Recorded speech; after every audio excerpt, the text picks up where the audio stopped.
俄罗斯是不是越打越有钱？其财政部长的说法，我们应该如何理解？目前，俄罗斯的主要困难在哪里？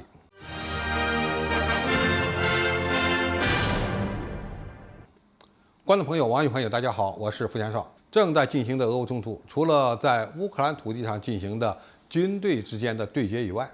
可能更重要的战场还是在经济制裁战和能源战。随着冬天的临近，欧洲面临的天然气危机也引发了多个国家民众的上街抗议。再加上能源价格上涨给俄罗斯带来的巨额外汇收入，很多人认为，普京就算在战场上无法获得胜利，也会在反经济制裁和能源战方面稳操胜券。其实，自俄罗斯在乌克兰发起特别军事行动以来，就一直存在着一种声音：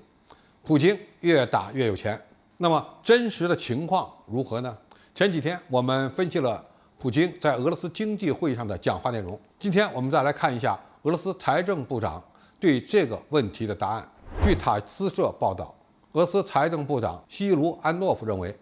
俄罗斯未来3年的预算将是他职业生涯中最难编制的。要注意“最难编制”这个词儿，这意味着俄罗斯在财政收入和支出方面面临着极大的困境。西卢安诺夫说，在起草2023至2025年预算草案时，纳入了实现俄罗斯技术主权的资金。但是，当俄罗斯需要培育一系列关键技术时，必须制定一个长期计划，否则就没有办法确保技术主权。而这样的计划需要钱，俄罗斯正在寻找这笔钱，而制定未来3年的预算时，更是没钱。这里面说明，俄罗斯目前正面临着2大困境：一是西方的高科技公司从俄罗斯撤出，或者对俄罗斯实施高科技禁运，导致俄罗斯的许多高科技产业陷入困境。俄罗斯在未来几年需要自己想办法培育高科技产业，研发高新技术。然而，由于经费不足、人员缺乏，甚至都不需要考虑有没有实力来培育出有竞争力的技术。据统计，因为西方的跨国企业自主撤出，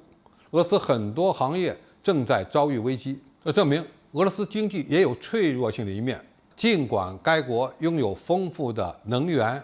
粮食以及军工产业，但是其经济发展，特别是在高科技产业上，严重依赖西方。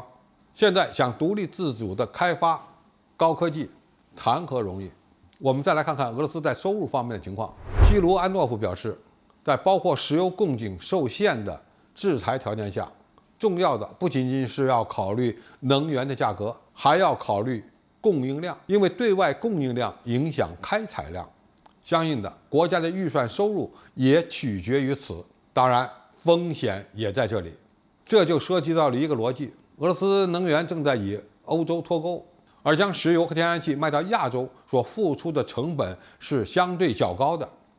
因为到中国的能源输出管道只有欧洲的1/10。如果再考虑到国际能源价格的波动，特别是出现石油价格下降的情况，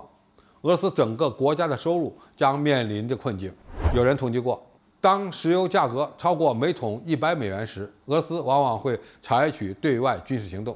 而当石油价格接近每桶50美元时，俄罗斯的发展将会失去动力。在美国主导的打压国际油价的背景下，再加上伊朗可能重返伊核协议，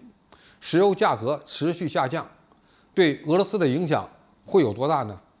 恐怕前景不乐观。